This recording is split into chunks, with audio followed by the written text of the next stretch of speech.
The first question I will briefly talk about today is why philosophy needs theories. And not everybody agrees that it does need theories. In fact, the people who see philosophy as some kind of enterprise of clarification tend to deny that philosophy is a theory-building enterprise. I mean, of course, they accept that that philosophers in the past have built, advocated theories, but they think that that was based on some kind of misunderstanding about what philosophy should be doing.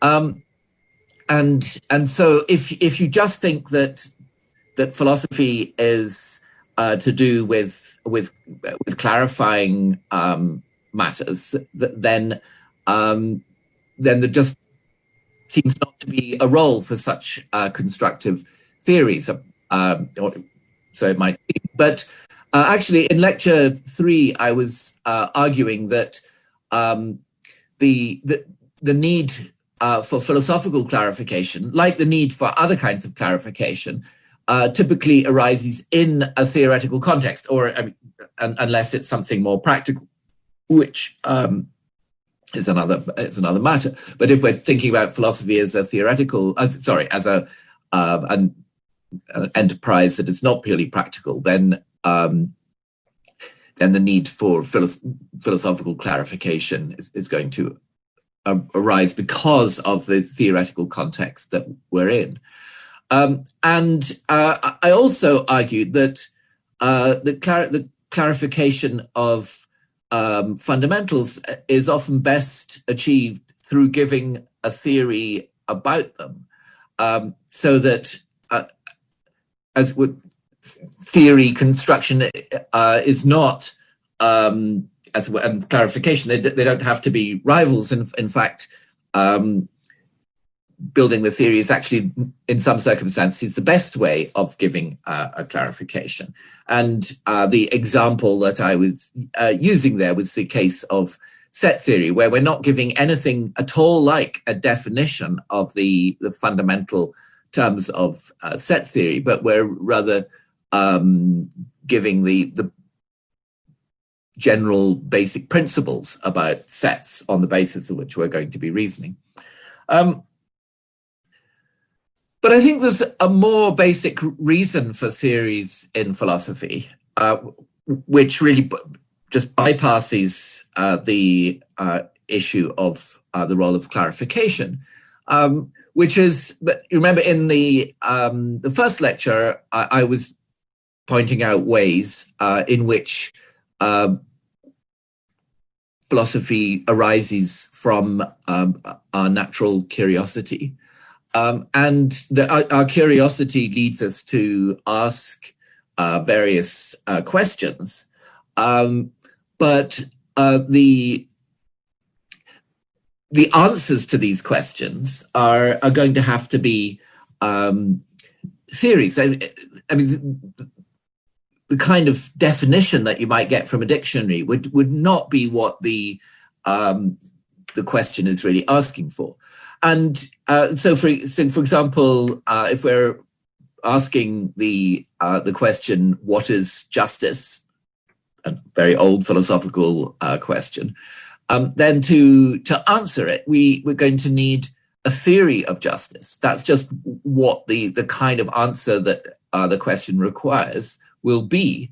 And similarly, to answer the question, what is knowledge? We're going to need a theory of knowledge. That's some kind of general account of justice or knowledge. So the need for theories in philosophy is very directly connected with the origin of philosophy in curiosity, because the theories are simply going to be the answers to our philosophical questions. And I take it that questions like what is justice and what is knowledge, that these are good questions. They may need to be refined in various ways, but these are fundamentally good questions to be asking. And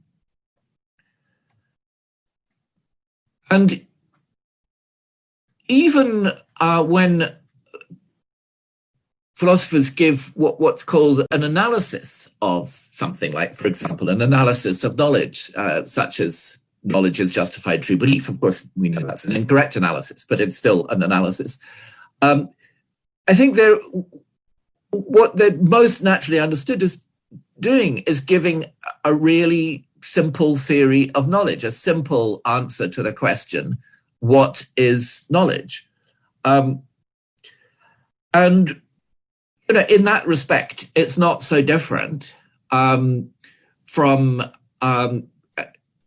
something like water equals H2O, which is an answer to the question of what is water. But it's also an analysis of water. But the analysis isn't an alternative to a theory. It's a particular kind of theory. And in giving these theories, these analyses in this particular case, they're not about the word knowledge or water, because these theories can be translated into other languages. And it'll still be the same theory there, just as water equals H2O could be translated into other languages. If you remember what I was saying in lecture 3, of course, another possibility that some philosophers would like to propose at this point is that although they're not theories about the word knowledge or water, that they're theories about the concept of knowledge or the concept of water.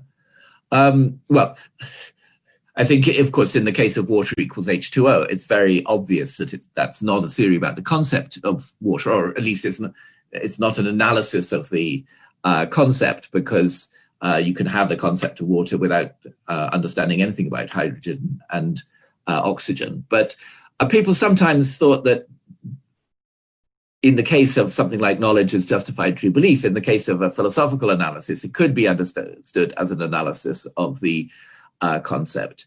In lecture 3, I was arguing that the kind of theory of concepts that you need for such an account is not really going to work, because it depends, roughly speaking, on a problematic distinction between conceptual and non-conceptual truth. But I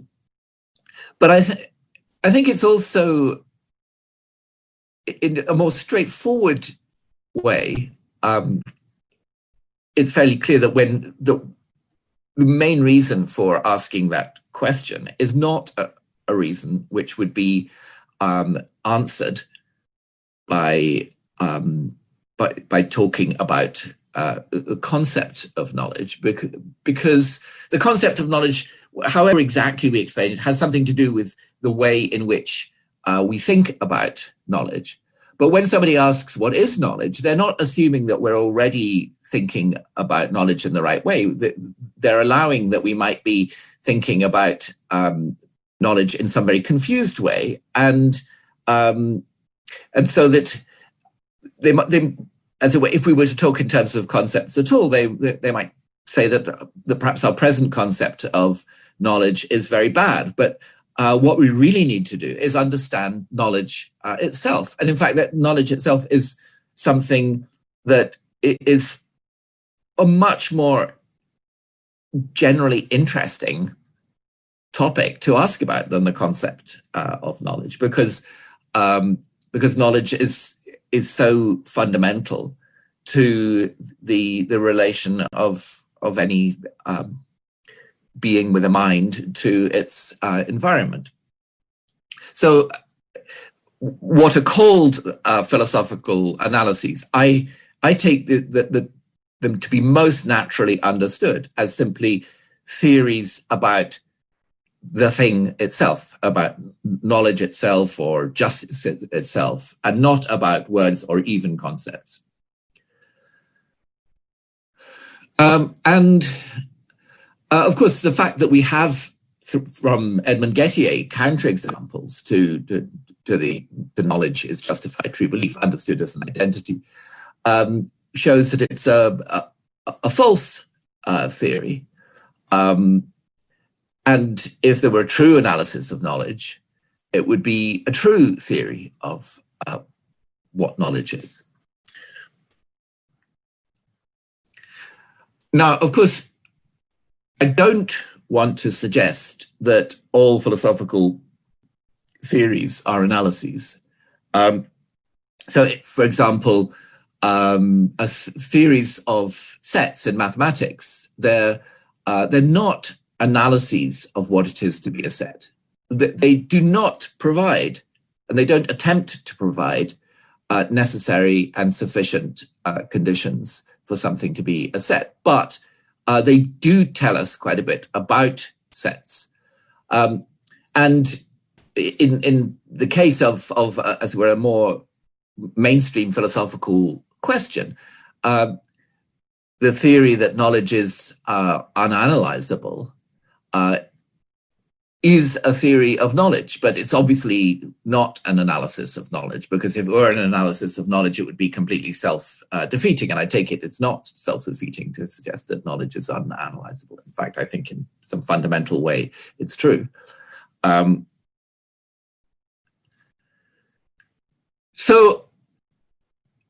that's just an initial sketch of why philosophy needs theories, why it's going to be a theory building kind of enterprise. But mostly what I want to do today is to talk about how we can test whether a philosophical theory is true, how we decide between different philosophical theories.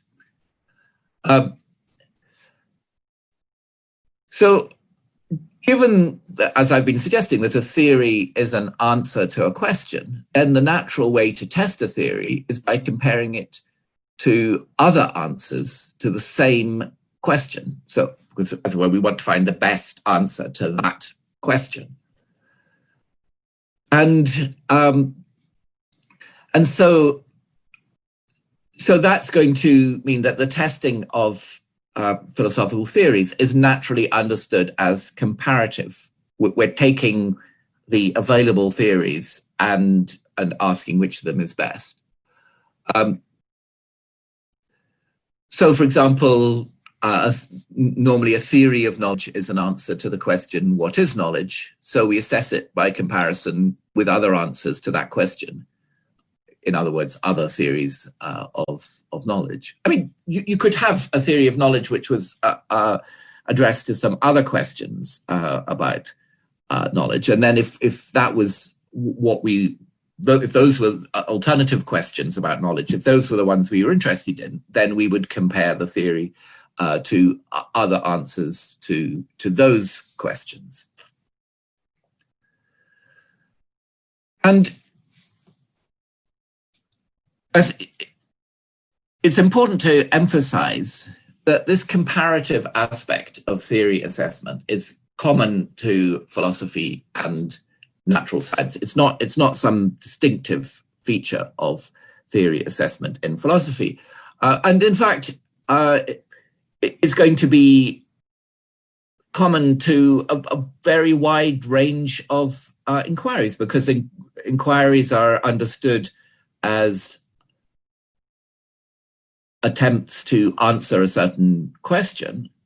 And so whenever we're doing that, we're going to be engaged in comparisons between different answers to the same question and try to work out which of them is best. So this is just a completely normal aspect of theory assessment.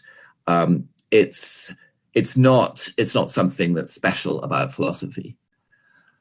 And if we want to understand this process in more detail, then I think we have to ask what dimensions theories are compared on. Because there are various different ways in which one theory can be better or worse than another. And so a lot of what I'll be doing in this lecture is discussing different dimensions on which theories are compared. And I should, yes, before I go into detail on this, one thing I should emphasize is that what we really want to know in this inquiry is which answer to the question is correct. And so that sort of overall interest in getting to know the truth is going to be behind the different kinds of dimension that we're interested in. But the relation between these different dimensions of comparison and the truth is not always a simple or direct one. So one dimension that is worth discussing straight away, because it has to do with whether something even really is a candidate answer to the question, is the dimension of strength. And strength in this context has a fairly specific meaning. And it has to do with informativeness. So a theory should be informative rather than uninformative, because otherwise it does not adequately answer the question. And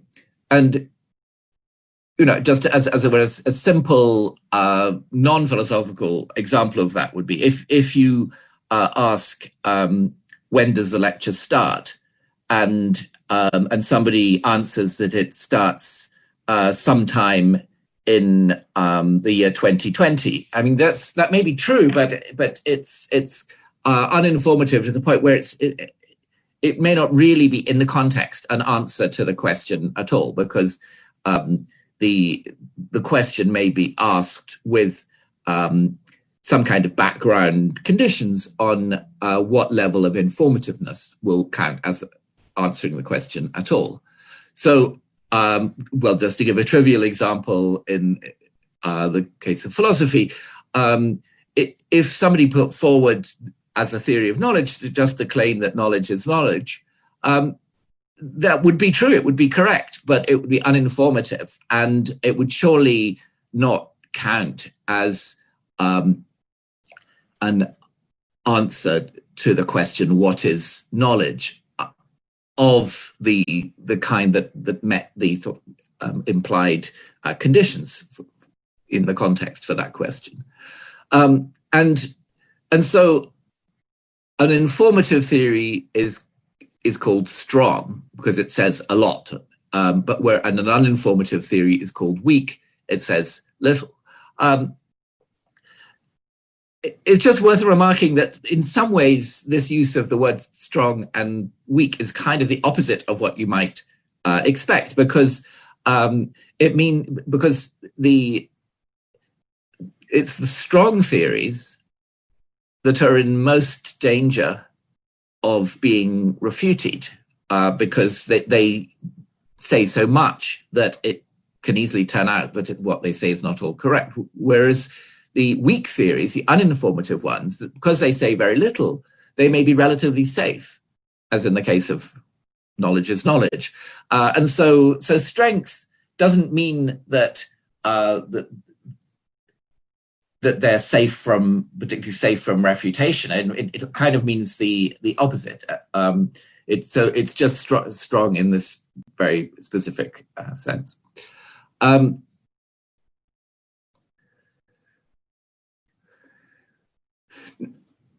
Another clarification, which I think it would be natural to understand anyway, but it's worth making explicit, that if we're talking about a theory of a given subject matter, X, the theory has to be informative about X.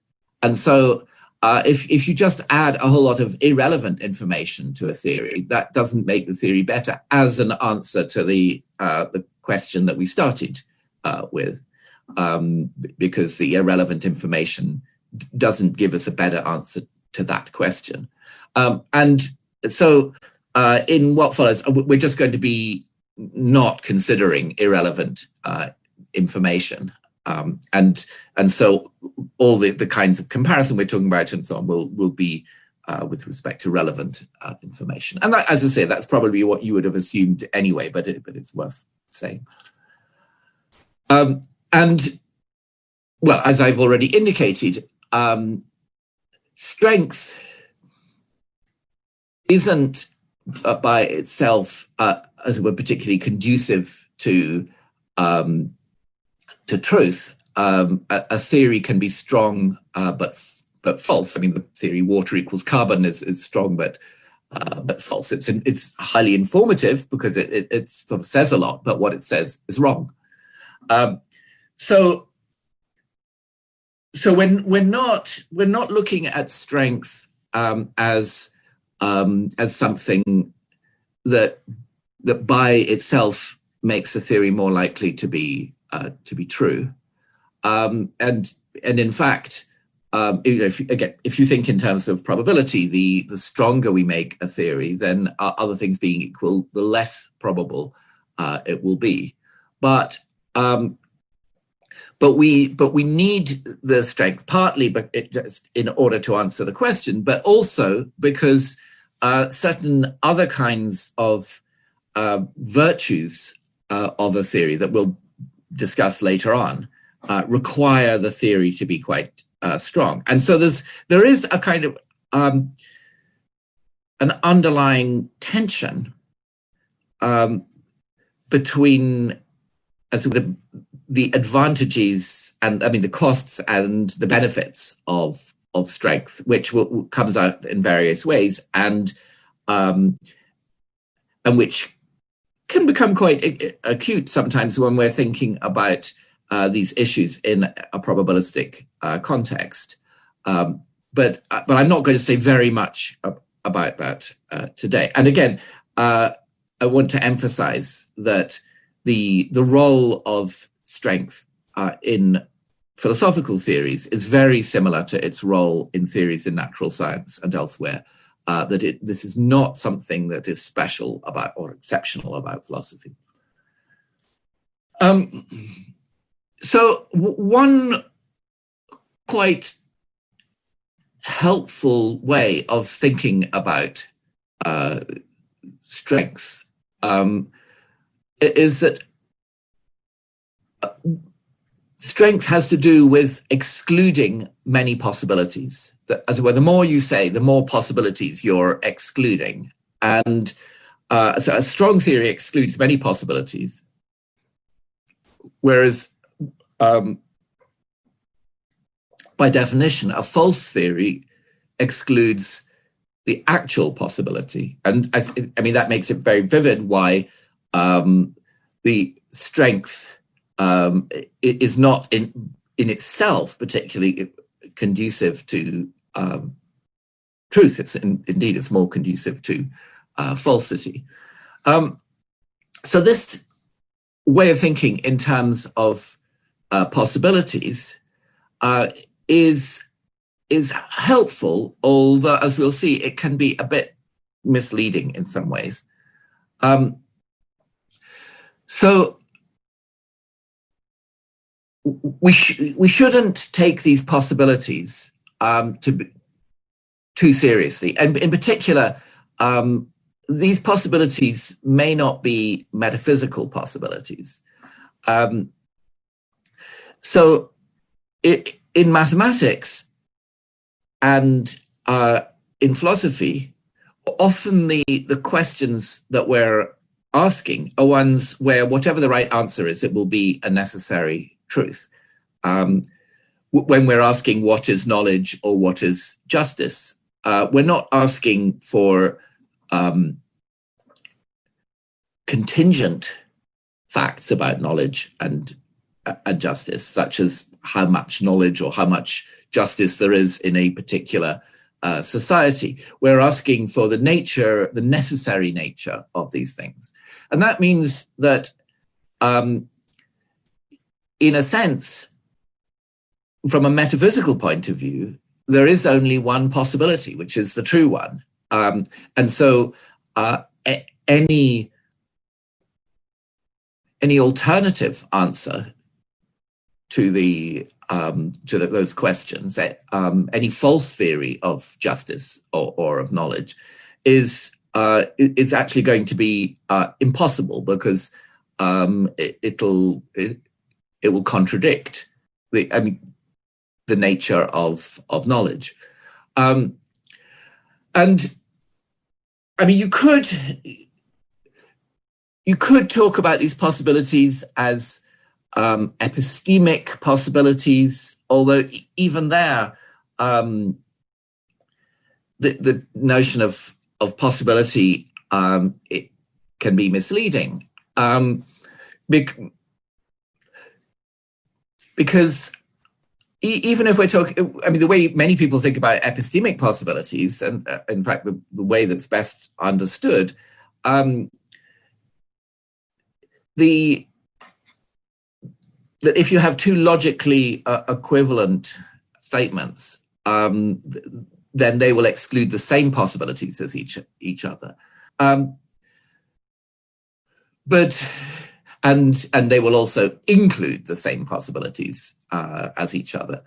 But you can have many answers which correspond to the same set of possibilities, but which differ linguistically from each other in cognitively very significant ways.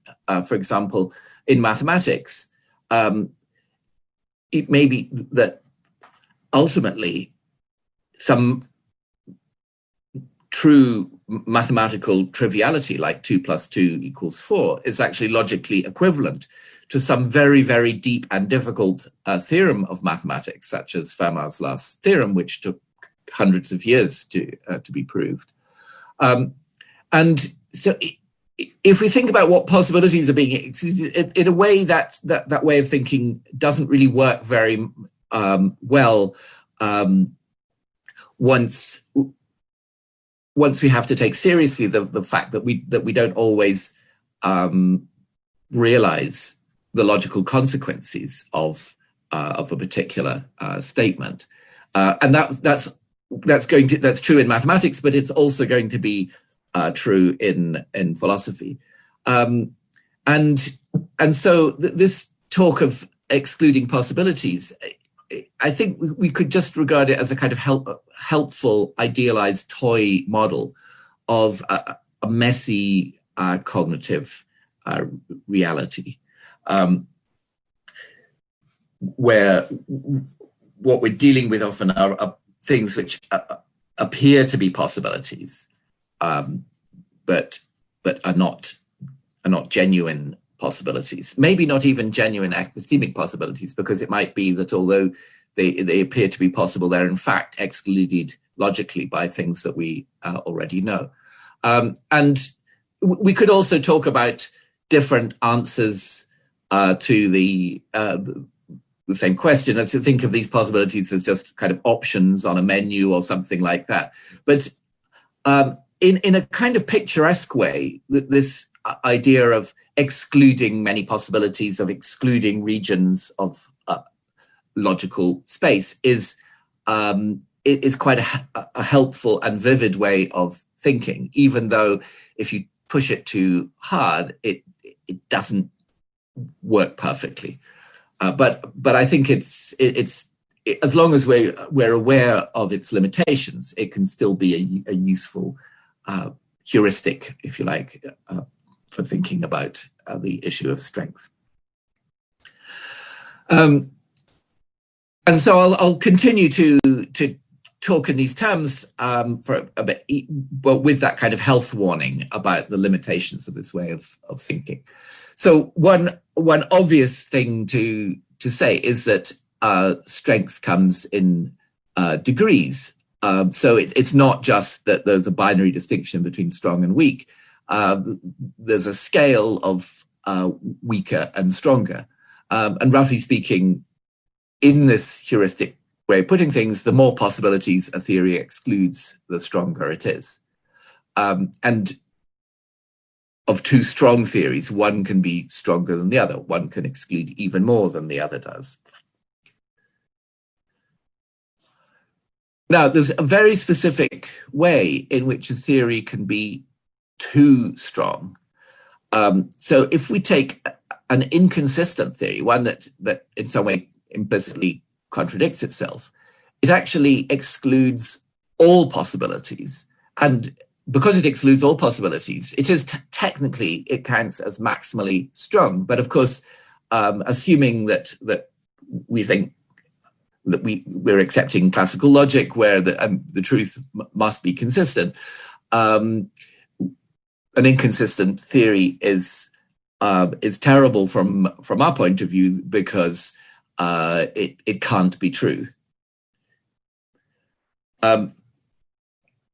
So the ideal is not maximal strength, but it's excluding all the non-actual possibilities, but not excluding the actual possibility, leaving the actual possibility open, as well the actual theory. And so the theory that excludes all but the actual possibility that's the strongest true theory. And so if we're thinking of what the ideal level of strength is, it's excluding all possibilities except one, because that's basically giving, at least implicitly, giving answers to all the relevant questions. So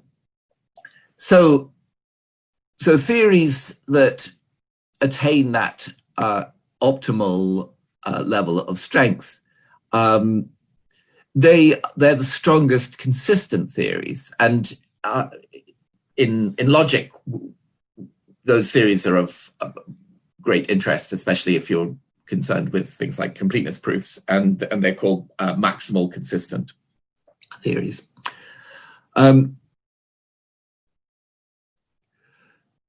So, of course, we don't just want our theories to be self-consistent.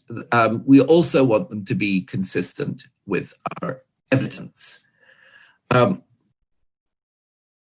I think people, they often wonder when we start talking about evidence in relation to philosophy, what on earth this evidence might be. Because, of course, the point that a theory should be consistent with our evidence, that would be standard for the natural sciences as well. But we need to think about how this constraint applies to philosophy. So in the previous lecture, I was talking about one source of evidence, which is thought experiments. So from thought experiments, we learn various facts. But I don't want to suggest that thought experiments are the only source of evidence in philosophy, and that would definitely not be true. So if we just take for an example theories of justice, and we think about what kind of evidence they have, or is relevant to them, I think it's pretty clear that if we start off knowing nothing whatsoever about justice, that we simply are not in a position to develop a theory of justice. We just don't know what we're talking about. And we can't even really get started with a theory of justice. Because if we really have know nothing about it, then I think we're not able to recognize cases of justice or of injustice to begin with, and so we're not really engaging with that subject matter at all. But as long as we have, to begin with, some ability to recognize cases of justice and cases of injustice, then they will constitute an initial source of evidence for our inquiry, and so it might be that we do thought experiments about imagining certain situations and what would be just and unjust in them. But of course, in everyday life, we have normally plenty of experience of justice and of injustice. So I'm not just talking about at the level of courts and so on, but even within families. I mean, children, very young children, are often extremely concerned about, well, of course, in English, they wouldn't use the word justice. They would talk about fairness. They would say that's not fair. And they're able to recognize cases of fairness and unfairness. For example, if at a birthday party somebody's cutting the cake, and the child who's cutting the cake is cutting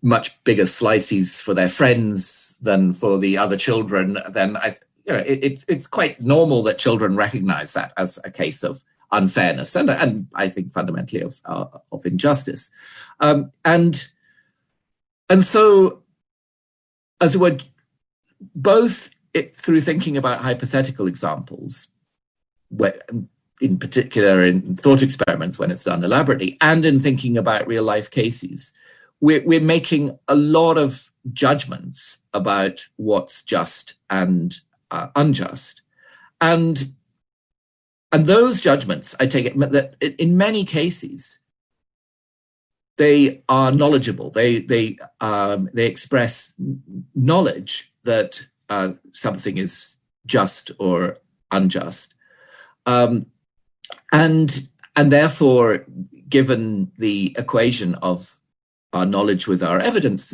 they're fit to be evidence for the assessment of different theories of justice. We can compare what those different theories of justice say about cases and see whether it's consistent with what we already know about justice. Now, of course, it's very likely that some of those pre-theoretic judgments of what's just or unjust are mistaken. They will not all be knowledge. But the inquiry can still go ahead because it may be that gradually, through developing theories of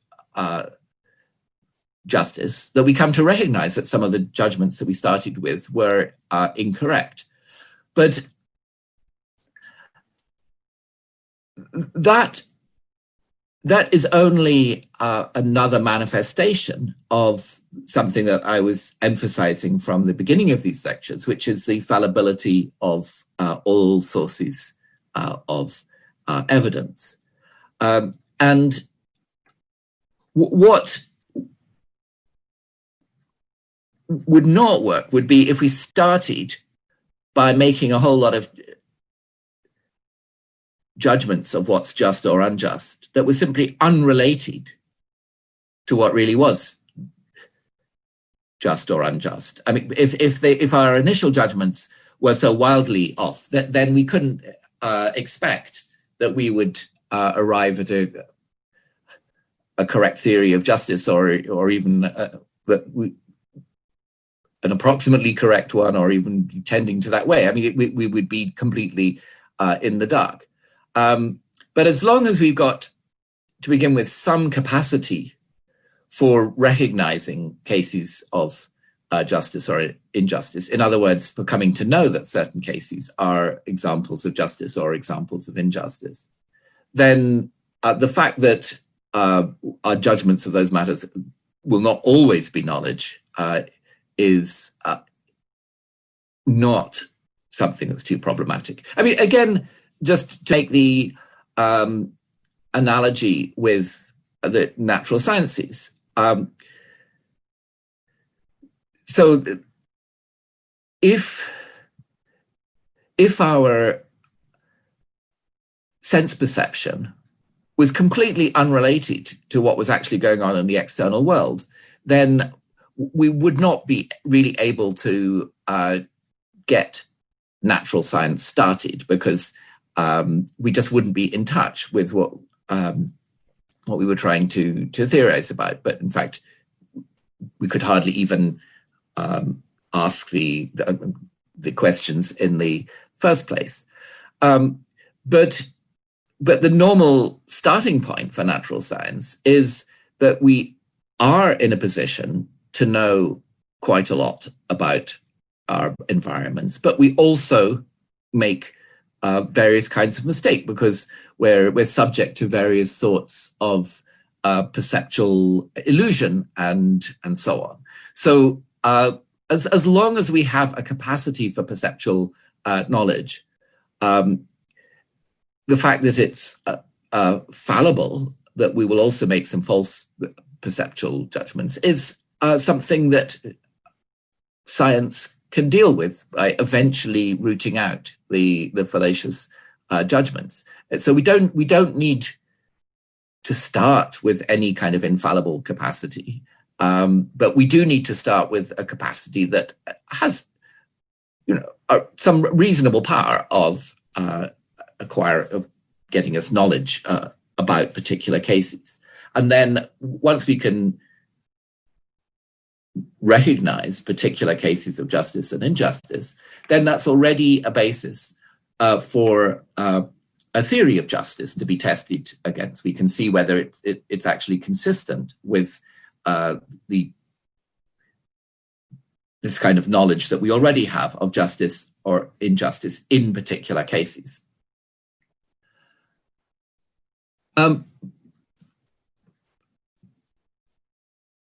So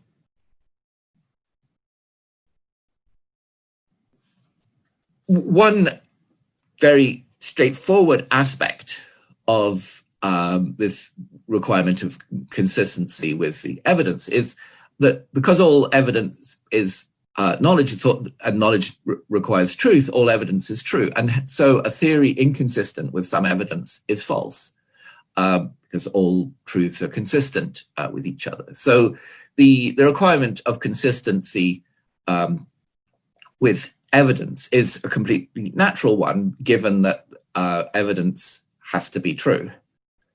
Although, of course, we can be mistaken about what is true. And so we can be mistaken as to what our evidence contains, what was part of our evidence. So if we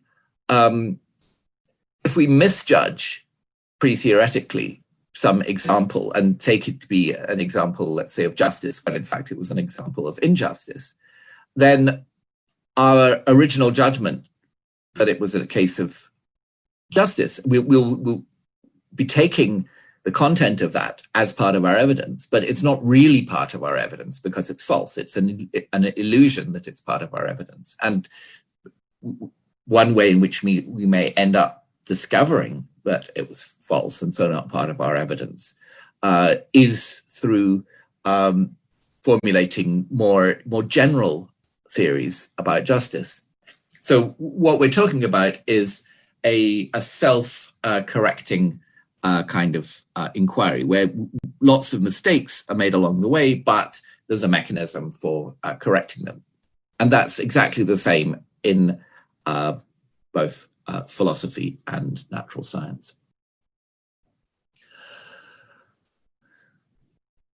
Now, it's not just that a theory should be consistent with our evidence. I mean, actually, this is a case where the issue of strength comes in again, but you can very weak theories are likely to be consistent with our evidence, but that's not enough. So we want the theory to do more than just be consistent with the evidence. We want it to explain the evidence. So just to take the case of theories of justice again, if we took the trivial theory that justice is justice, that would be consistent with all our evidence because it's true and the evidence is true, but it wouldn't explain any of our evidence. It wouldn't tell us anything about why some of these cases were cases of justice and why other cases were cases of injustice. And in general,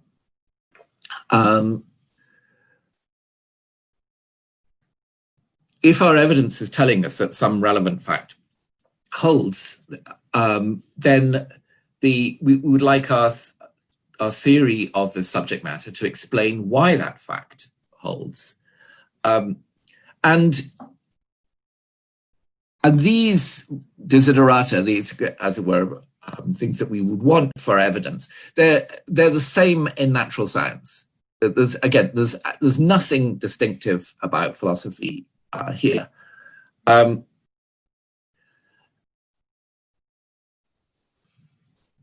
So, well, this is just to repeat a point that I've already made, but a philosophical example is if part of our evidence is that a given action in a given scenario is unjust, then an ideal theory of justice would explain why it's unjust. And so, of course, we need to say something about what kind of explanation we're talking about. And in philosophy, the kinds of explanation that we're giving, and typically they're not non-causal. We're not explaining things by giving the causes of them. So if a particular action is unjust, we're not talking about an explanation of what caused the unjust action. What we're asking for is what's sometimes called a constitutive explanation, or at least in many philosophical cases. So we're asking for an explanation of what constitutes the injustice of the action, why that action was unjust, what was unjust about it. And so that is one difference between philosophical explanations and at least many explanations in natural science, which are causal. But it's not a universal generalization. I mean, a universal difference, because in natural science too, not all explanations are causal explanations. I mean, if we explain one law, I mean, a relatively specific law by a more general law, it's not really that the general law is causing the more specific law to hold, because causation is a relation between events, and a certain law being true isn't an event. So in natural science too, there are various kinds of non-causal explanation, just as there are in philosophy. So we shouldn't think of these explanations as having to be reductive. So, for example, if we were asking why a certain case of justice was a case of justice, let's say why the equal division of the cake was an example of justice, and the unequal division of the cake between the children was an example of injustice. We we can't always expect that these explanations will take the form of equating justice with something else, or something specified in other and more basic terms, because when we're dealing with fundamentals in philosophy, there may be no such analyses. I mean, I've already mentioned the possibility that, for example, that knowledge can't be analyzed in more basic terms, and so when we're talking about a particular example of knowing or an example of not knowing, is when we want to understand why it is such an example. We can't expect that the answer has to take the form of, as it were, an analysis of knowledge in more basic terms and then an explanation in those terms of why this was a case of what it was. But we can still hope that that many individual cases can be brought under illuminating generalizations. I mean, a rather simple example of that is the principle that whatever is known is true. It's not a reductive analysis of knowledge or whatever, but it's just a necessary condition on knowledge. But it's a necessary condition which can be used to explain why a whole range of things are not cases of knowledge. I mean, if we've got somebody who believes that the Earth is flat, then all we need to do to explain why they don't know that the Earth is flat is to point out that the Earth is not flat. I think at a more interesting level, we may also be able to unify several generalizations under one broader generalization, and that's supposed to be one of the great advantages of Newtonian mechanics, that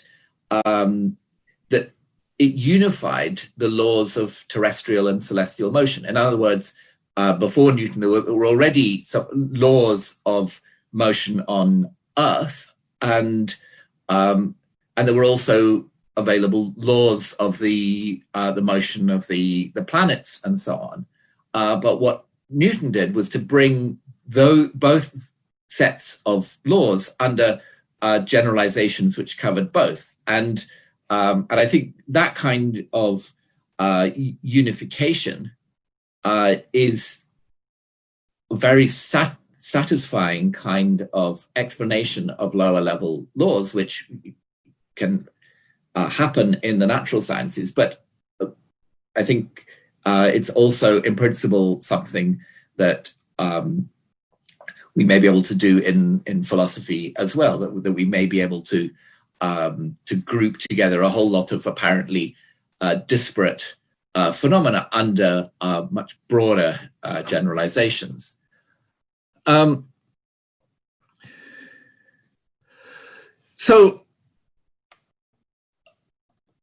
Well, this is a further point now that I'm making, but when we're doing this kind of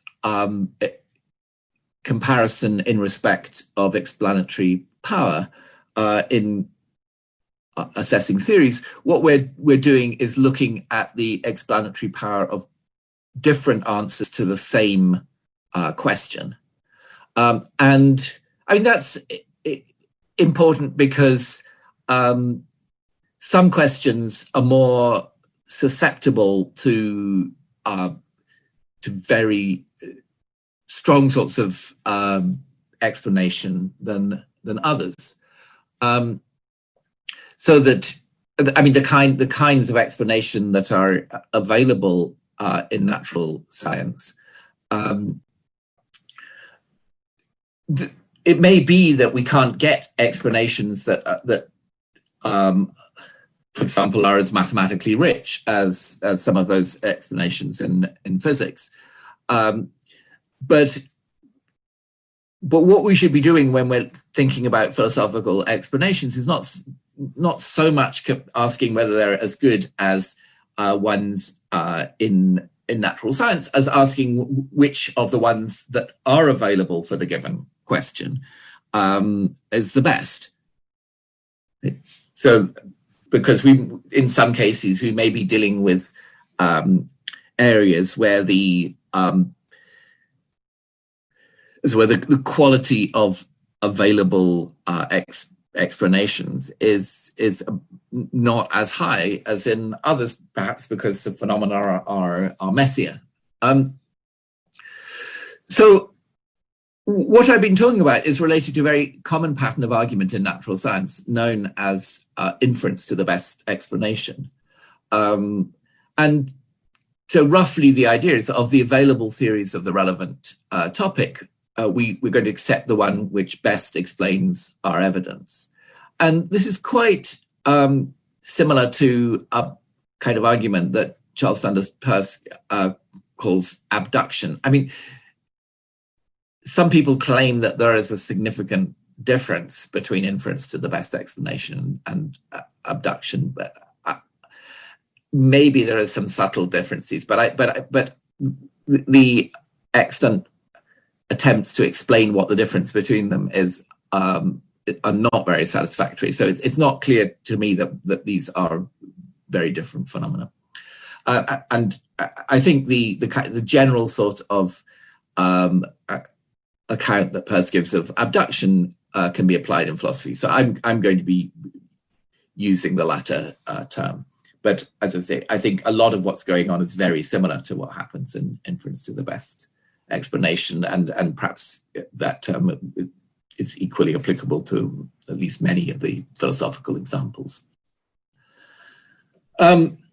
So one fairly obvious thing is that abduction is a form of ampliative inference. That means it's non-deductive, so that the premises do not logically entail the conclusion. So with the kinds of arguments that that we've been discussing, it's perfectly possible to have what intrinsically is a good argument by abduction or inference to the best explanation, but where the premises are true and the conclusion is false. And again, as I keep saying, this is still how theories are typically derived in natural science, since our evidence is usually logically consistent with many alternative theories of the given topic. And we're in roughly the same position in philosophy.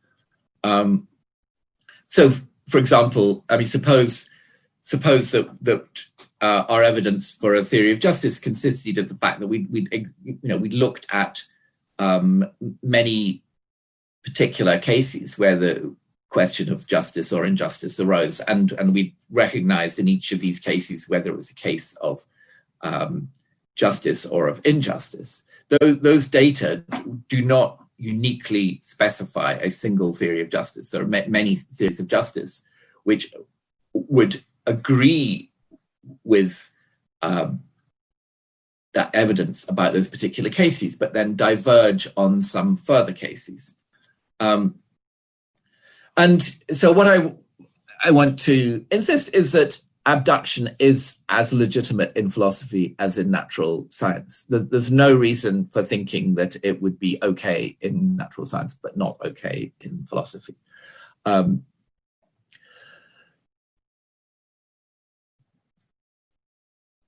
So, of course, when people hear this, they often think that, if philosophy uses abduction, doesn't that imply that it must use empirical methods such as doing experiments and making observations and measurements to provide evidence for abduction to work on? But in a way, I've already given that the answer to that. That philosophy's evidence comes from other sources. Well, of course, one case is thought experiments, but it also comes from what, in a way, you could call observation, or but simply of actual cases where we classify the cases as cases of justice or injustice. And so the fact that philosophy is an abductive discipline, that's how we assess theories against each other in philosophy, does not mean that we have to imitate the methods of natural science. And in fact, it's not very obvious how many of those methods would even be relevant or helpful to the questions that we're asking in philosophy. And well, of course, when it's not that we're excluded from using evidence gathered by those means, but as I mentioned in the previous lecture, but it's just that such evidence often isn't really what we need in the case of philosophy. And another consideration, which I won't say much about today, but maybe in the next lecture I'll discuss a bit more, is that there is an abductive element to logic and mathematics as well, because they use abductive methods, not all the time, but to decide on their first principles without doing experiments or making observations or measurements. This is something that Bertrand Russell emphasized. So although making the deductions from the axioms is a deductive matter, deciding what axioms we should be relying on, it has an abductive element. And so the mathematics is also an example of a discipline which uses abductive methods in the limited way that I've just sketched, well, without needing to follow the methodology of a natural science. And so that's a precedent for philosophy. Now, the next topic, which in fact the one I'm going to spend in one way or another the rest of the lecture on, is our role of what we can call aesthetic criteria in abduction. So abduction also gives weight to further criteria in comparing theories, especially simplicity and elegance. Other things being equal, simple theories beat complex ones, and elegant theories beat ugly ones. And this is an aspect of abduction which is puzzling, but it's hard to see how abduction could work without it. And you can see that it's important in the natural sciences from how much scientists talk about elegant explanations and elegant theories and so on. And of course, they accept that a theory may be elegant but false, but the elegance is a key aspect often of the case for a certain theory. But as I say, it's hard at first to understand how these aesthetic criteria are relevant, because it seems if we're preferring simple or elegant theories, doesn't that mean that we're kind of expecting the truth to be simple or elegant? And the question is, well, what basis have we for that expectation? I mean, don't we know that the truth can often be very complex and very ugly? And so this is something that we need to think through. And I should say that I don't think that the role of aesthetic criteria in natural science is fully understood, although some progress has been made on it. And so I don't think we should expect to be able to understand their role better in philosophy than for the natural sciences. But I think we need to reflect on it. And I mean, one thing I want to emphasize is that without aesthetic criteria, theory comparison in science would break down, because we just couldn't discriminate between, in fact, infinitely many rival theories. And this is a role of aesthetic criteria, and that is important in science, but it's not totally invisible, but it's easily missed, because its role is often to prevent scientists from even thinking of a whole range of theories that could be formulated, which are simply ruled out on these kind of grounds. So I'm just going to give a very toy example, but I think you will be able to see that such examples could be elaborated in a more realistic and detailed way. So let's just assume that theory T1 that's our favorite theory of physics, whatever that happens to be, and that T2 is some rival theory of physics. So T2, let's say, is inconsistent with T1. And let's now consider a kind of hybrid theory, which is mostly like T1, but a little bit like T2, because it says that things always behave according to T1, except that they behave according to T2 in central London on Christmas Day 2099.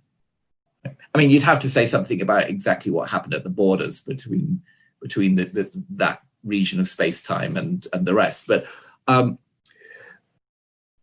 in principle, you could have a theory like this. So it's saying that T1 almost always works, but there's just this little area of central London on Christmas Day 2099 where T2 is the right theory. Now, I think it's perfectly obvious that physicists would not even consider T star as a rival to T1 and T2.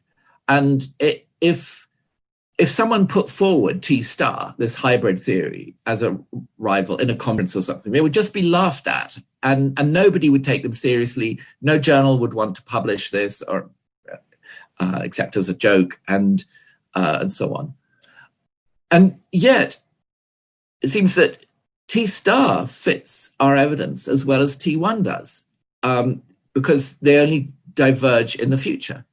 I mean, let's assume that T1, it's not that we already know that T1 is correct. We've got quite a lot of evidence for it, but we don't yet know that it's correct, and we don't know that T2 is incorrect. And so, since our evidence primarily concerns the past, it may be that T star fits our evidence just as well as T1 does, because their predictions about everything that's happened so far are the same. And so the main trouble with T star seems to be a kind of aesthetic one, and we might use the words like it's too complicated, inelegant, ugly, messy, ad hoc, etc. And of course, I mean, I've given one example, but I think it's clear that in principle, one could construct infinitely many alternative theories like T star. I mean, for a start, by varying the particular region of space-time where things behaved according to T2. And I think it's not just clear that physicists would not take T star seriously. I think it's also clear that if they had to take theories like T star seriously,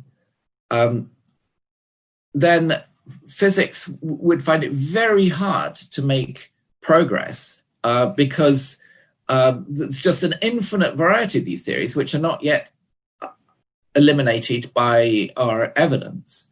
And so physicists would just be overwhelmed by the number of alternative theories that they were expecting to be choosing between. So there's a pragmatic aspect to it, but it also seems that there's really virtually no chance that T star is the correct theory. And so we are treating these aesthetic criteria as in some way truth relevant. And I mean, it is somewhat puzzling, but it also seems that if physics didn't do this, it would be in big trouble.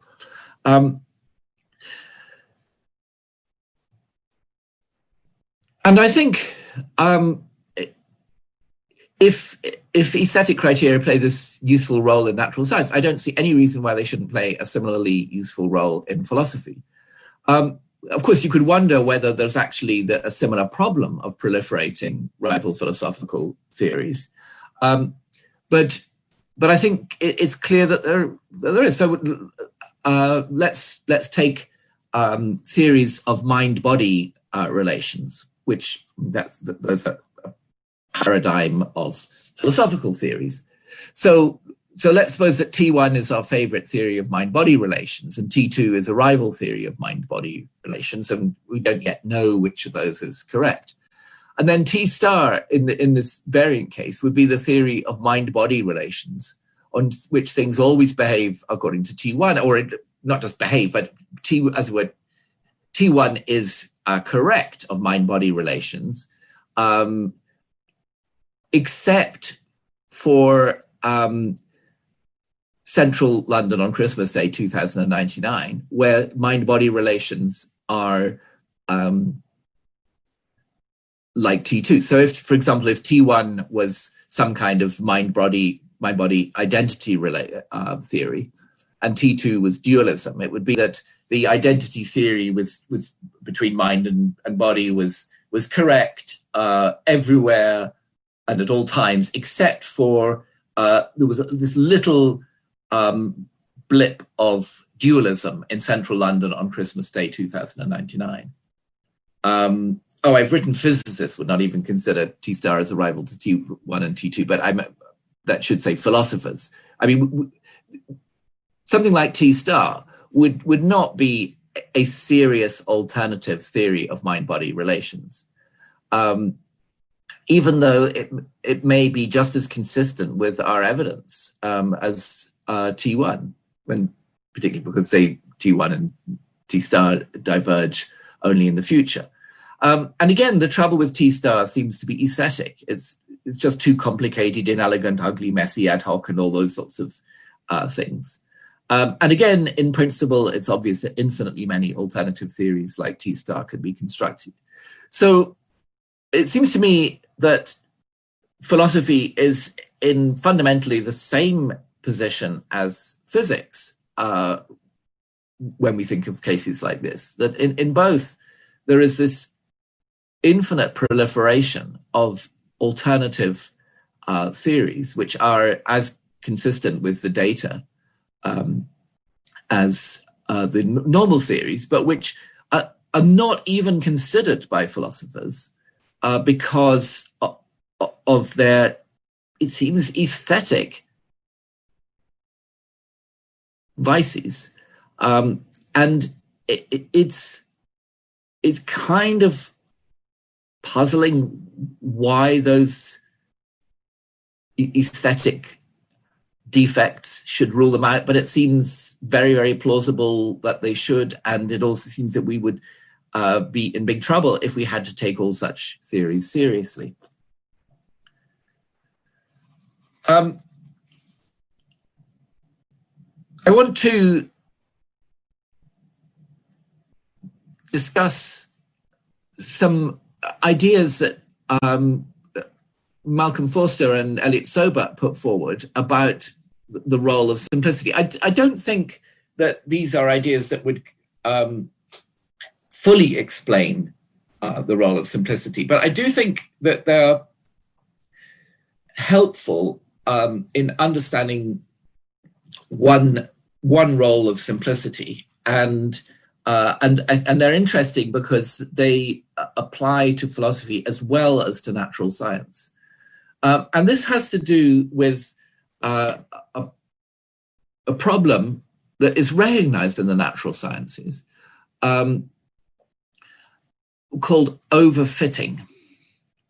So this is a problem which arises in relation to a sort of common task in natural science, which is to fit a curve, or really the curve is just a way of illustrating an underlying mathematical equation, to a set of data points. We've collected various bits of evidence, and now we want to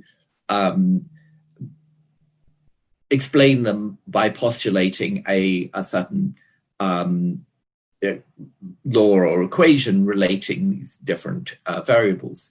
Now, for mathematical reasons, it's normally possible to find a curve to fit the data points perfectly, provided that we're willing to use a complex enough equation. I mean, technically a polynomial with enough non-zero coefficients, but and so it seems that, supposing we're measuring the value of some quantity q at different times t, and so we've just got a data point for various different times and of the value of q at those times, and these are all numbers. Then there will be an equation which exactly predicts the data that we've observed. It'll be typically a very complicated equation, but there will be one. But doing so tends to give unstable results. When new data points are added, a very different curve, in other words, equation, is needed to get a perfect fit. So although that we can get a perfect fit at any given point, what tends to happen if you go for a perfect fit is that then as soon as you get new data, you have to completely change the equation. And I mean, you get a new equation which gives you a perfect fit, but then the same thing will happen as more and more data come in. So it seems that although one might think of perfectly fitting the data points as an ideal, that's actually not such a good thing to do after all. And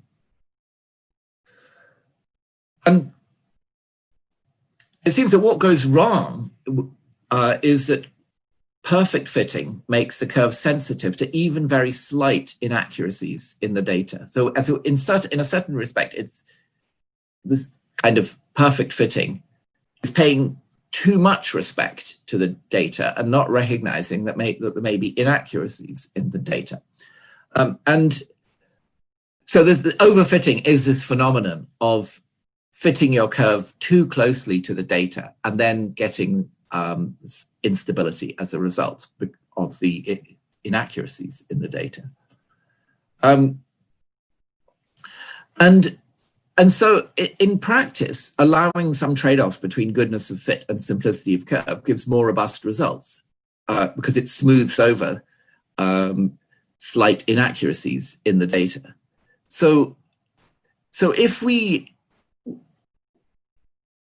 insist that we're only going to allow really quite simple equations, maybe even just linear equations or perhaps quadratic or whatever, but allowing only very few coefficients, then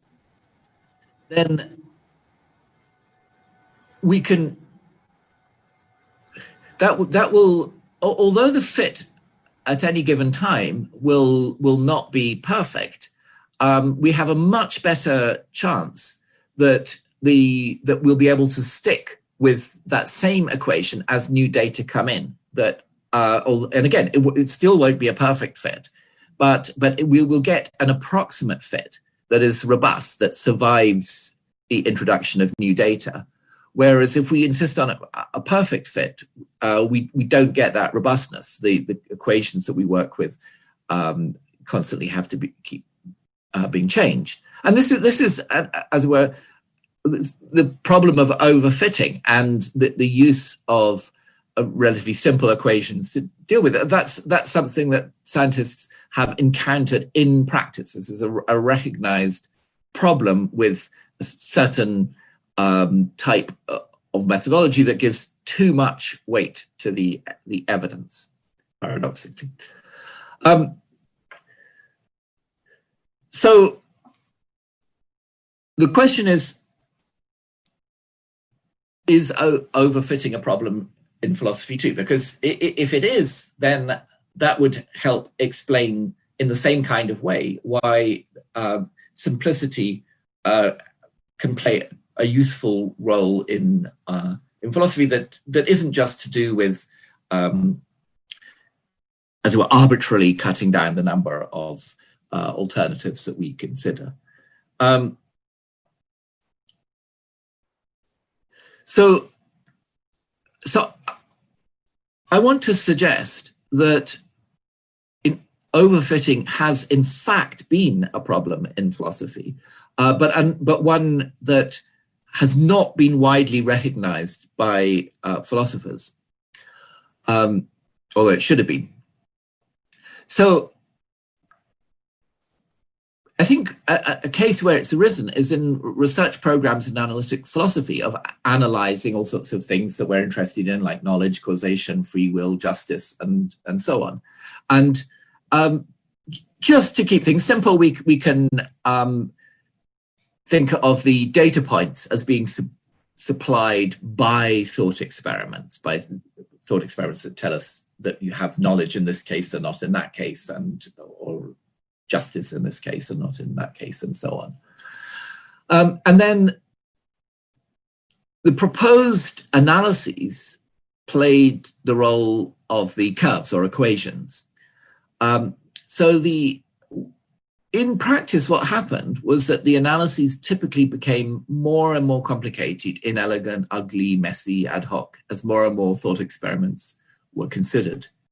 And so we were getting exactly what you'd expect from overfitting, because the philosophers were insisting that the analyses had to play.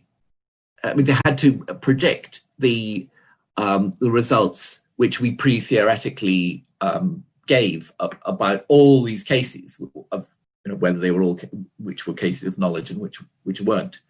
And so the effect of that was that the analyses were oversensitive to any errors in the thought experiments. I mean, you remember last time when I was talking about thought experiments, I was saying that we needed some kind of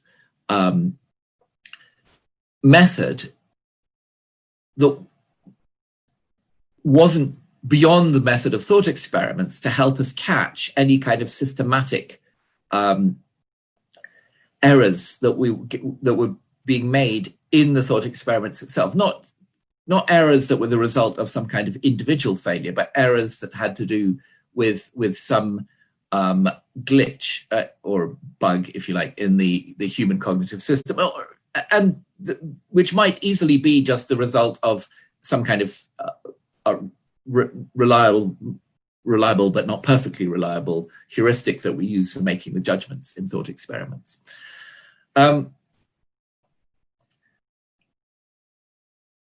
So it seems that we were getting overfitting there because we got this instability in the analysis that people were putting forward. I mean, this program of somebody would put forward an analysis to fit the previous thought experiments. A new thought experiment would be produced that it gave the wrong result for. Then a more complex thought experiment, a more complex analysis would be proposed to take account of the new thought experiment. Then a further counterexamples would be proposed to that. And we were getting more and more complicated analyses. And so it was a kind of unfortunate progression that is very, very similar to what you get with overfitting in science. Now, so that I think was particularly clear in the case of analyses, but I don't think it's only there. But, and even when we're dealing with philosophical theories which are not in the form of analyses, I think something that has been characteristic of the methodology of analytic philosophy is that very little weight is given to aesthetic criteria. That the fact that theories are being put forward of these very ad hoc, complicated, messy kinds was not regarded as an objection to them. That was just regarded as, as it were, if you can't stand the heat, get out of the kitchen. That this, as it were, tough-minded analytic philosophers had to deal with this kind of complexity. But as I say, I think the actual effect of it was that was overfitting, oversensitivity to any errors in the data derived from, for example, thought experiments, and that was producing a problem of that's related, or was related to the problem of error fragility I was talking about last time, and so giving proper weight to aesthetic criteria, I think, will help solve this problem, because they will allow us or mandate us to be very suspicious of these complex theories, and to go back and wonder whether we may not have actually made some errors in our judgment of the data. So just to summarize what I've been arguing, I've been suggesting that to a significant extent, philosophy already applies an abductive method for deciding between theories. And so a lot of what I'm talking about is, as it were, is a description of what already happens in philosophy. But I've also pointed out a way in which we could actually follow this abductive methodology in a more wholehearted way. And I think we could do that better. We could do it better by being more thorough and more self-aware in our application of abductive methods. And I think that would give more weight to aesthetic criteria in philosophy, in comparing philosophical theories with each other. And as I think philosophers are kind of, they've perhaps been reluctant to take the aesthetic criteria seriously enough, because they can't see what aesthetic criteria have to do with truth and so on. And and it is,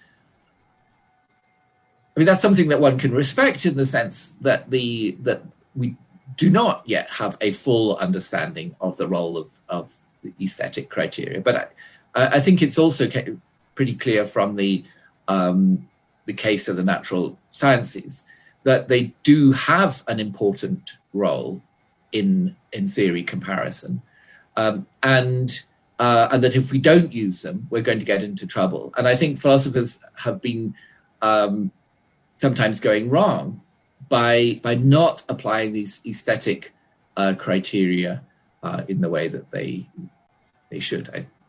I suspect a philosopher such as Plato had a much stronger sense of the importance of aesthetic criteria in theory choice than many of the people following this analytic method in the kind of overfitting way that it has been followed.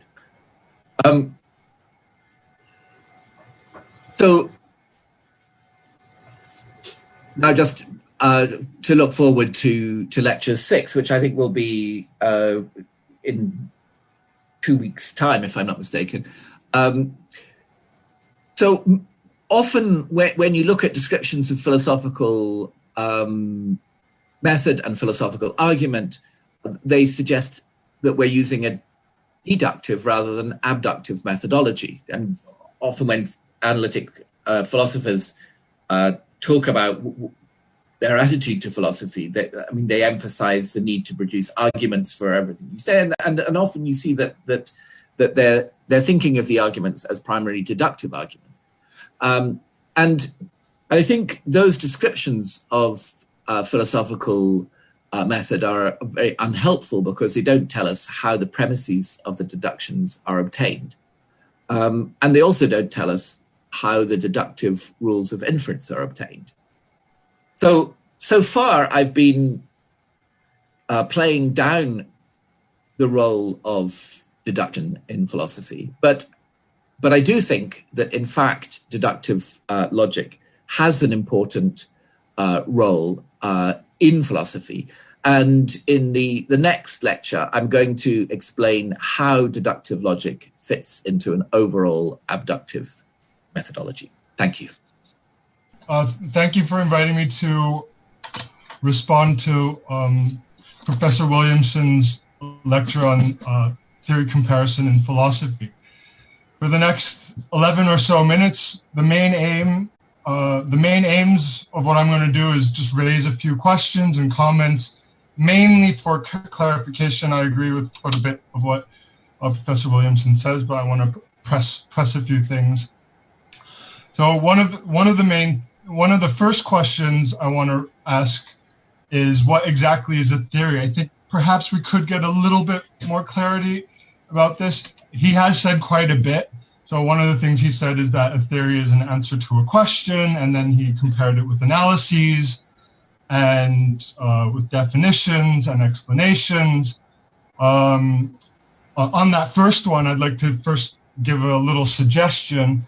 I think the question-answer way of thinking about theories, and especially potentially of individuating theories, is very promising. Craig Roberts in linguistics has this notion of a question under discussion, which has become very important in theories of aboutness and subject matter in my work and Yablo's work, and in thinking about inquiry with Friedman. But something else that he says is that theories should explain our evidence. So minimally, theories need to explain or purport to explain something about a subject matter, and I think that's because we want to be able to compare theories for abductive reasons and the inference to the best explanation. Something else that he says here and also elsewhere, he's defended the kind of abductive paradigm in doing philosophy. He says that philosophy is a theory-building enterprise with an overall abductive methodology. So the first problem, or the first question on this topic that I want to raise, is why I think that everything needs explanation. And related to this, philosophers past and present have argued that a potential domain of inquiry just doesn't need to be explained. So the specific question here is, what would Williamson say in thinking about philosophy as a kind of abductive methodology about supposed anti-theories, and how would they fit into his conception of philosophy as theory building and theory comparison? So I'm thinking about anti-theories like nominalism and deflationism, about some of the examples that he's raised, about questions about the nature of truth, justice, and knowledge, where we want to give a constitutive explanation of these. They would say that this just can't be and shouldn't be done. These questions shouldn't be answered, not for the reasons that Williamson has given about knowledge, for instance, where he says that there is such a thing, but it's unanalyzable, not reducible to its component parts, but rather because there really are no such things as truth, justice, and knowledge. So they're kind of eliminativist rather than primitivist about the subject matter X. And then they would say that we just don't need to give such a theory. So for instance, about truth, they might say we just can't give a theory of truth. Rather, maybe we can at best give an account of the truth predicate and say things like it's useful for generalization, such as everything that Strawson said in his lectures, Naturalism and Skepticism, is true, so as not to have to repeat everything that Strawson said sentence by sentence. But I think a potential deeper problem that the anti-theories raise for an overall abductive methodology is that what they do is just give a blanket rejection of data, or what Williamson says as pieces of evidence which need explanation. So compare that to correspondence theories. and coherentist and pragmatist theories of truth, they all assume that there is something that needs to be accounted for, truth, and intuitions about truth, for instance, the correspondence intuition about truth. But nominalism and deflationism of some sorts would reject all this and reject any theory of truth. And explicitly, sometimes they say that we just don't need any explanation of truth. If there is no such thing, then one can't explain that thing. So the general worry is just how does Williamson envisage accounting for those who reject the need for explanation altogether about some subject matter. There are two further problems that this raises, I think. So an anti-theory, you might think in explaining what a theory is a little bit more deeply, and what explanation is that these anti-theories turn out to be theories that in some sense explain things anyways, despite what the defenders have thought. The danger of this is that potentially theory and explanation becomes a little bit vague to be explanatory of this issue, because even a theory which rejects the need for a theory of X turns out to be a theory of X. On the other side, an anti-theory, you might say that anti-theory just doesn't explain and isn't a theory, as the defenders would claim. According to an overall abductive methodology, whole swathes of philosophers will turn out not to be philosophers. Maybe this seems like a problematic result, especially given something that he said earlier, which I think was very plausible and attractive, that to be a philosopher, one needs to seriously engage and participate in the discussions and arguments of the community of philosophers. But one might think that the proposal that he's giving, the overall proposal of abductive philosophy, is not descriptive. So we're not giving an explanation of what philosophy is, but rather that this is a normative proposal about how philosophy should be done, potentially despite lots of philosophers' practice. So this normative fix would then have two further interpretations. One, he's just merely prescribing this as one of many possible good methodologies in philosophy, none of which are clearly better than other, or the abductive view is the only good way of doing philosophy. If A is right, how would he reconcile this with the centrality of what he's been arguing for, potentially, of this centrality of abductive the methodology? Why prescribe this at all if it's just one of many? Why not compare it to other good philosophical methodologies, whatever they might be, rather than just comparing it to natural science and mathematics, and rather than also comparing it to failed methodologies such as philosophy purely as clarification? Because he doesn't do these things, potentially B is a better option. If B, maybe this would be restrictive and anti-pluralist. It would be pluralist about philosophical theories, let 1,000 or more philosophical theories bloom, but monistic perhaps of philosophical conceptions, accept the abductive paradigm, or you're doing bad philosophy.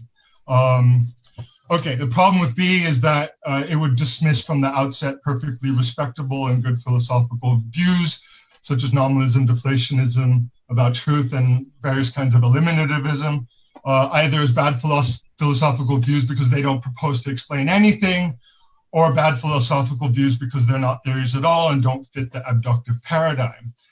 Is this what he's endorsing? This is just a question. It would potentially be a worrying result if he is. Two more specific worries about this overall topic. The case for the abductive methodology is mainly to compare it to science and math, except maybe the end of today's lecture, he hasn't really given us examples of serious philosophical arguments that have been abductive, and no examples of serious philosophical disputes where we have two theories that can be adjudicated via aesthetic criteria such as elegance. And without these, maybe there's less reason to think that the abductive methodology is right. And I think here an overall question is there even one knockdown, one good case of a decisive, convincing, and generally accepted use of abductive reasoning, either in contemporary philosophy or history of philosophy? And another question is, in simple disputes, this is something he actually raised today, this is a real, I guess, a real potential dispute with a theory of knowledge where knowledge entails truth. Somebody might come along and say in case C, somebody believes that P, but P isn't true. According to this theory, we might be able to infer that S doesn't know. Is this really an explanatory inference? That's one question. Someone might argue, according to this case, that S does actually know, and then think that this is a counterexample, and then infer an alternative theory where knowledge doesn't entail knowledge doesn't entail truth. But if we take these two theories, should we adjudicate between them because one is more beautiful or simple than the other? I'm not totally sure that's clear. One final worry here about abductive methodology as a descriptive proposal is, with a little imagination and charity, I think lots of deductive philosophical arguments, or ones that have been proposed as deductive, can be better interpreted as abductive. I think that's the case. Because many deductive arguments that have been proposed are actually invalid if you take a broader, larger, better view of the theoretical landscape. I've argued this in argument against arguments for states of affairs, truthmaker arguments, and famously causal theories of perception have been undermined in this way. But I think what this reveals is these arguments are weaker than the proponents thought them to be. So this is a descriptive proposal about most philosophy, because no positive philosophical theory has ever been generally accepted, unlike in mathematics and science. Potentially this is because of an abductive methodology. So that's a question. My final worry has to do with the aesthetic criteria. So he asked a very, very, very good and important question. Why should we expect truth to be simple or elegant? And he gives the toy story of T1 and T2, two rival theories, and then a gerrymandered theory, T star. And he says that physicists would just reject T star as too complicated and elegant, ugly, messy, and ad hoc. And also the infinitely many theories like T star that can be constructed, and he suggests philosophers should do the same. My question here is, how deep does the abductive reasoning and thinking abductively in this way go, and how deep does considering the aesthetic criteria go? Why reject T star? I think because of implausibility. Maybe ugliness is a sign of implausibility, but I think this could be explained a bit more and needs to be explained. In the philosophy of science, there have been several proposals to explain this, to explain what grounds abductive reasoning and also aesthetic criteria. One is to say that theories like T star are just not inductively entrenched. We just don't reason in this way. And another reason is that abductive reasoning is grounded by induction, because more elegant and simple theories have given us true predictions in the past. Both of these groundings of abductive methodologies would allow us to accept an abductive methodology, but potentially ultimately because of induction. So potentially we should call this an inductive paradigm rather than the abductive paradigm. And just a small question on this. Williamson hasn't mentioned induction at all. I wonder why. He might think that abduction should just replace induction, but the question then still remains, why reason with abduction? Are the reasons abductive? Should we ground abductive reasoning with abductive reasoning? Like many philosophers have famously argued in analogous cases, that would be potentially circular. Thank you for great lectures, and thank you for listening. I will just ask two questions about Williamson's lecture. The first one would be, is theory more likely to be justified by evidence if it explains evidence, and why? In his lecture, Williamson points out that theory is preferred not just to be consistent with evidence, but to do something more, such as explain the evidence. He claimed that this is also appropriate to characterize philosophical theory. Evidence that a given action is unjust probably justifies the theory of justice when a theory would explain why it is unjust. That seems to me particularly related to the connections between confirmation and explanation. And Williamson appears to hold an explanationist theory view of confirmation, which maintains that the evidential justification could be constructed from the relations of theoretical explanation. On the contrary, people who oppose the explanationist view would say, even if a theory has explained evidence, it is not reasonable enough to assert a justifying connection between them. Evidential justification is supposed to aim at truth, while explanatory powers are evaluated from attempts for understanding. A success on the latter might not always imply another success on the former.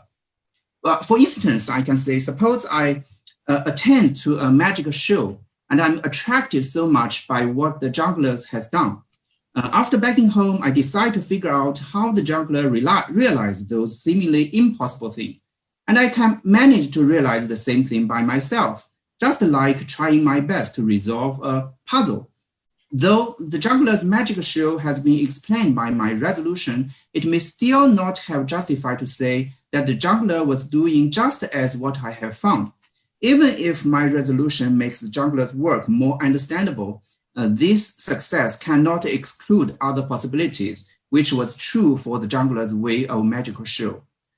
So, and back to Professor Williamson's example, even if a theory of justice has explained why an action is unjust, that does not mean the explanandum provides evidential justification for the very theory, since a mere understandable success cannot exclude other possibilities to be true for the reasons of injustice. So this is the first question for me. And the second question is like this. Concerning to the abductive reasoning, could aesthetic criteria be construed as at least indirectly or contingently related to the aim of truth? In talking about abduction, Williamson puts clear emphasis on aesthetic criteria in theory comparison, such as simplicity and elegance. His argument involves two main reasons. First, without applying aesthetic criteria, scientists or philosophers might waste time on proliferating rival theories. And second, scientific and philosophical theories might be overfitting and oversensitive to inaccuracies in the data, which makes those analyses more and more ugly and messy. It seems necessary to emphasize aesthetic criteria in order to solve that problem. But Williamson said very few on the relationship between aesthetic criteria and the truth goal of inquiry, which seems very different from some salient proponents of abduction. Compared to Peter Lipton, for example, his theory of IBE gives more attention on the relationship between loveliness and likeliness. Philosophical theory construction is justified to employ the inference to the best explanation because theories that are more lovely according to aesthetic criteria would be more likely to be true. This is why IBE or abductive reasoning has usually been considered as a productive strategy for realism, since it indeed try to attain truth more than mere observability, so-called. That concern seems also unavoidable for Williamson's argument. Why is it a disappointing thing for theory becoming more and more ugly and messy? If there is no particular connection between aesthetic criteria and the truth, it seems not justified enough to claim that an ugly and messy theory is unacceptable purely based upon the criteria of simplicity and elegance. So this question would be something similar to the interlocutor's question, the last question. But if we try to give such a connection, it would be still problematic on how criteria merely on aesthetic concern could provide indications on whether theory is true or not. It seems a very hard time for every abductivist here. And I do wonder how Williamson conceived this about this question. Thank you both for those good questions. So I'll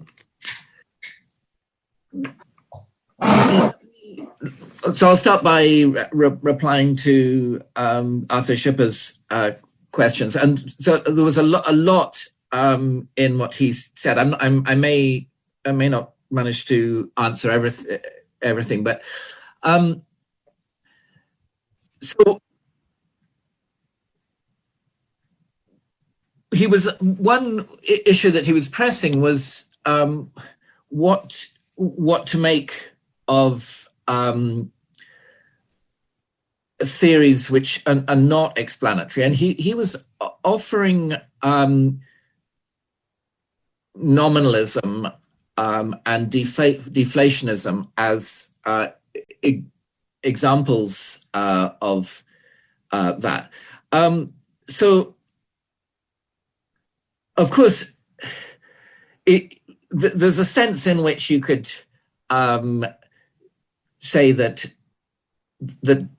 well, many deflations, not all, but many say there's no such thing as truth, and as it were, in the abstract, I mean, there's no such thing as a property of truth, and of course, if nominalism is supposed to be a theory of universals, then there's, there may be a sense in which nominalists think that there are no universals. But I think that if you look at what nominalists and deflationists do, you see that their methodology is actually much closer to the one that I was describing than you might think. So if we start with deflationists, I mean,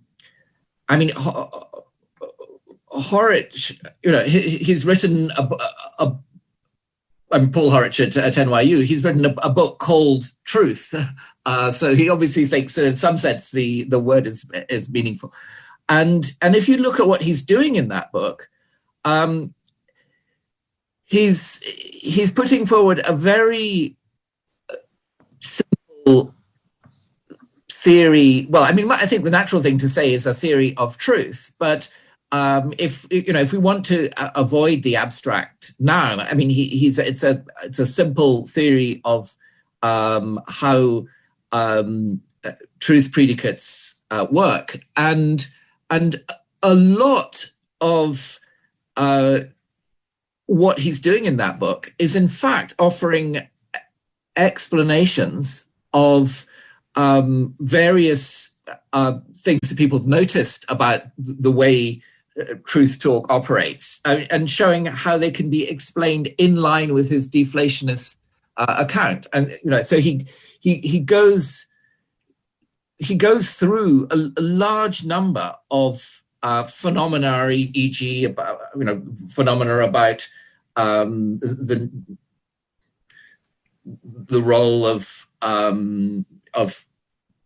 true belief in getting us what we want or whatever, and phenomena which people have suggested a deflationist theory of truth couldn't explain, and showing how it can explain them. And I mean, that's an important part of his case. And I think the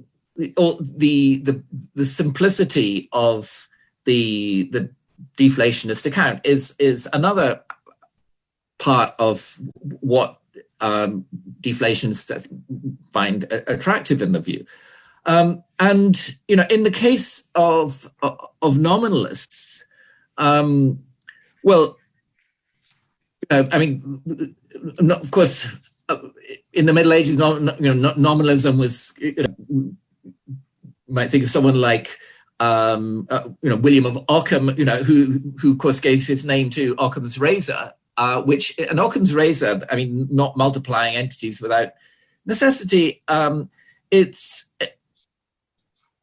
quite closely related to abductive criteria of explanation. I mean, as it were, don't bring in lots of entities which are not really doing any explanatory work and so on. And nominalists typically spend a lot of their dialectical time in explaining how phenomena which their opponents are saying can't be explained within the nominalist framework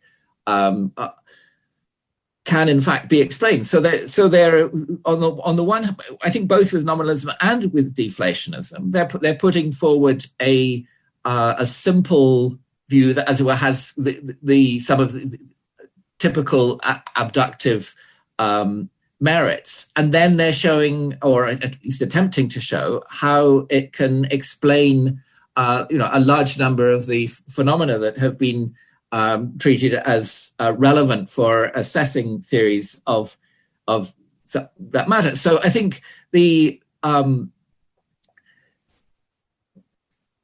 although they're, as well, we may not be able to, with complete accuracy, to describe what they're doing as explaining blah, where blah is some abstract noun. It seems to me that they are in fact engaged in some kind of abductive enterprise. And as what's meant to be attractive about their view are recognizably abductive virtues. I mean, whether it really, these theories are really, in the end, as it were, win on abductive grounds is another matter. But I don't think that they represent some completely different methodology. Also, you mentioned the issue about whether we can explain everything, and of course,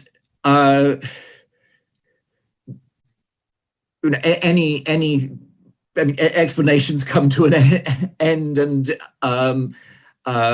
any theory is likely to have some first principles which it offers no further explanation of. I was specifically talking about explanation of the evidence, but it could be. I mean, for example, I don't think that it's. The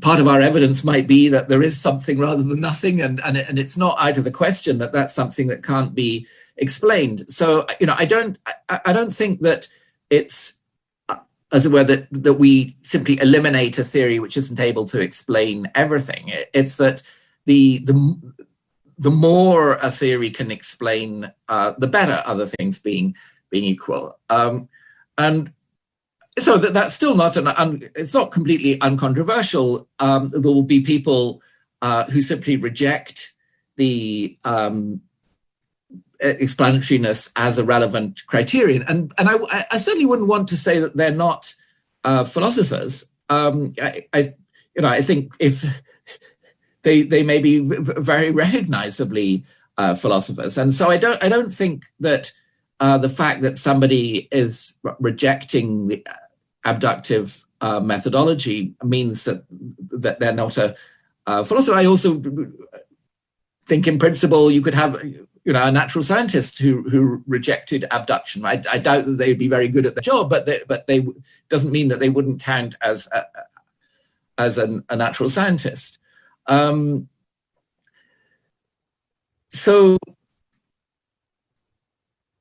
I think, the view that I've been putting forward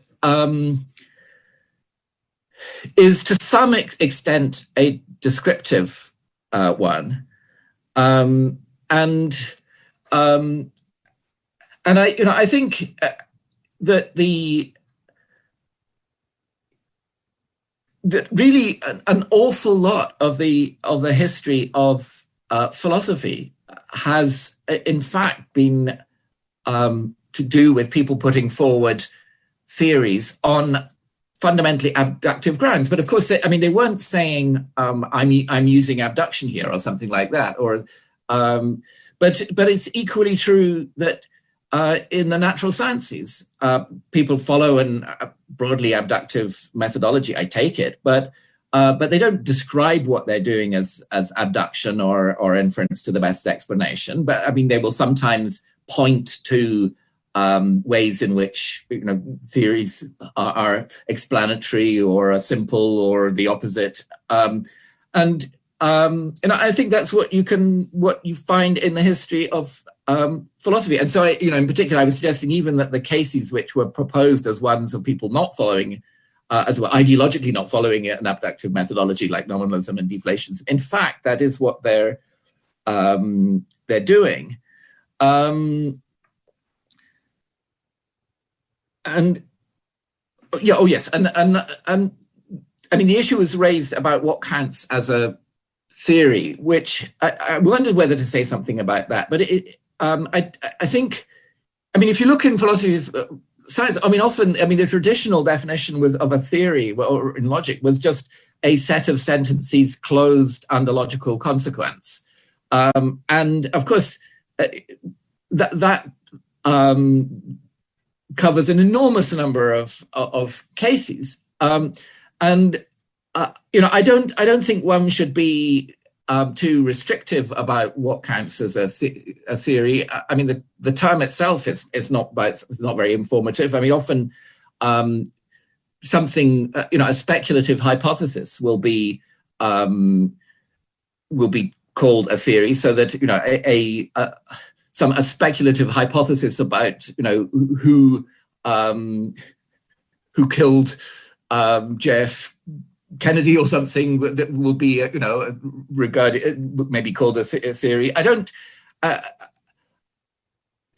think one needs to have a restrictive view of what counts as a theory, but I think that in the case of philosophy, on this the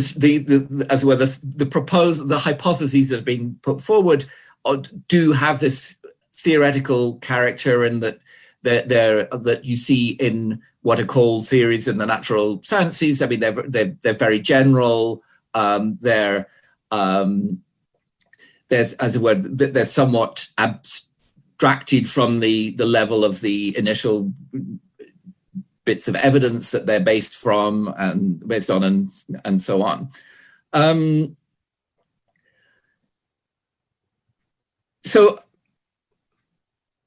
Yeah, I think all I have on the issue about the relation between abduction and induction. I think it's, well, I'm not going to give either an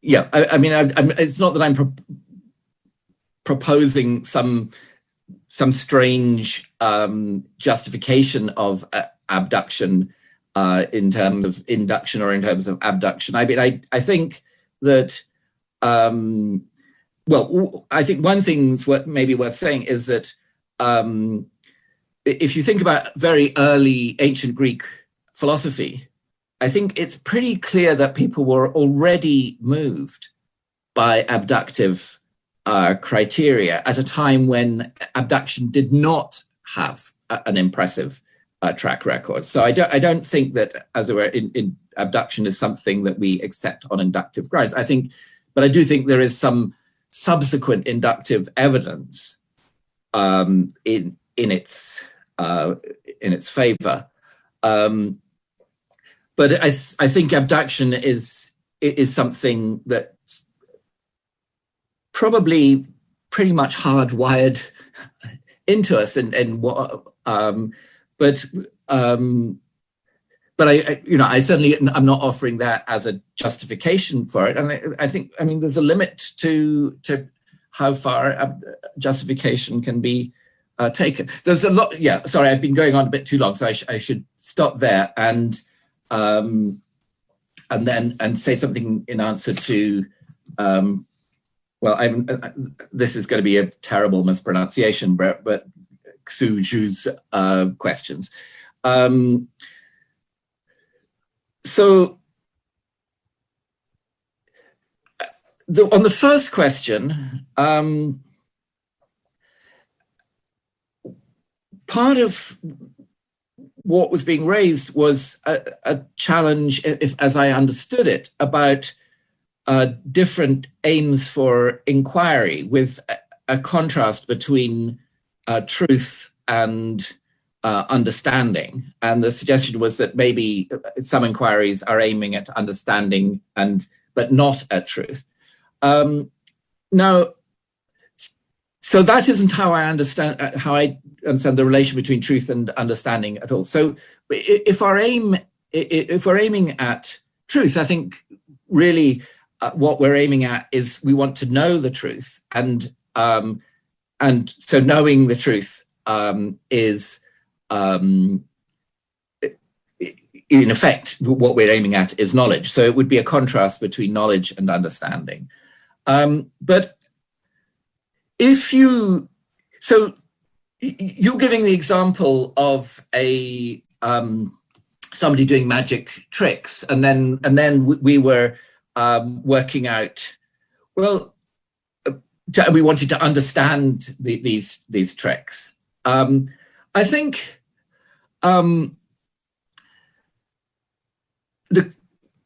it matters whether the question is how did the magician do the trick, or how could that trick be done? And so if we want to understand how the trick was done, we only understand how the trick was done if we give an account which matches what the magician actually did. But if we're just interested in the question, how could that trick be done, without, as it were, caring whether it was how the magician actually did it, then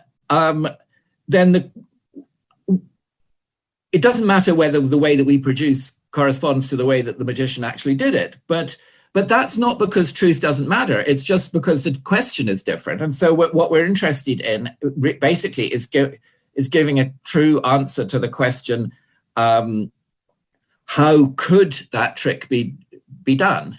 And so I don't think there's there's really some kind of opposition between truth and understanding here. I think it would first of all be an issue about knowledge versus understanding, but even there, it's not really a contrast, because what we're trying to understand is either how something was done or how it could be done, but that's pretty much the same as knowing how it was done or how it could be done. So I kind of would reject the contrast between truth and understanding as aims. I don't think there is an aim of understanding that doesn't care about truth, but you just have to be careful about truth in about what question is actually being answered. So your second question was about the aesthetic role of truth, and you were contrasting what I was saying with what Peter Lipton says in his book about inference to the best explanation. I mean, actually, Peter Lipton was maybe my best friend in philosophy. We were graduate students together, and I was, I got interested in the topic of inference to the best explanation partly because he was writing his doctorate on it, and so we spent a lot of time talking about it. And I don't really think that there's a substantial disagreement between his approach and mine, insofar as he was, there are things I was saying that don't correspond to anything in his book, but it's not really that I kind of disagree with anything that he was saying. But I think the biggest difference is that he was writing a book and I was giving a lecture of an hour and a half, and and so he could go into the relation between loveliness and likeliness in much more detail than I could. But I think that it's not that the issue of likeliness is somehow irrelevant to philosophy. I mean, we would like our hypotheses that were being put forward to be likely to be true, but we have this methodology which has this, as it were, which is somehow using loveliness as an indicator of likeliness, and quite how that works, it's hard to say. I mean, I think, of course, if likeliness suggests a kind of probabilistic methodology, and I mean, definitely one of Lipton's ideas was that he opposed people like Van Fraassen who were claiming that there was some tension between inference to the best explanation and a probabilistic methodology by arguing that that inference to the best explanation might play a role in determining what the prior probability distribution would be, and I'm not opposed to that. I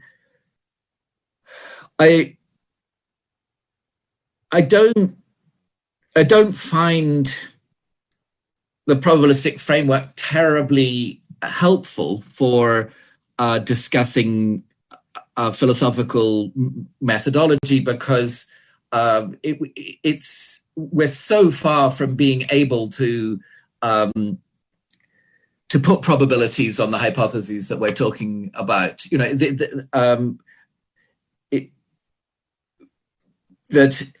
I don't think that it explains very much. I think although it's not straightforward to explain how the abductive methodology and the sort of probabilistic methodology fit together, because, for example, strength seems to be anti-probabilistic rather than pro-probabilistic. But I think in the end that there isn't really some deep tension between them, because both methodologies are relevant to quite a lot of scientific inquiry, where it's much more illuminating to put it in a probabilistic framework than in the case of philosophy, because there are natural probability distributions around, but still people are still working also with an abductive methodology, and it's pretty clear that these in some way they're not ultimately in conflict with each other, but it is I certainly would agree that it's a very tricky task to put an overall framework which neatly explains how they fit together. Okay, I better stop.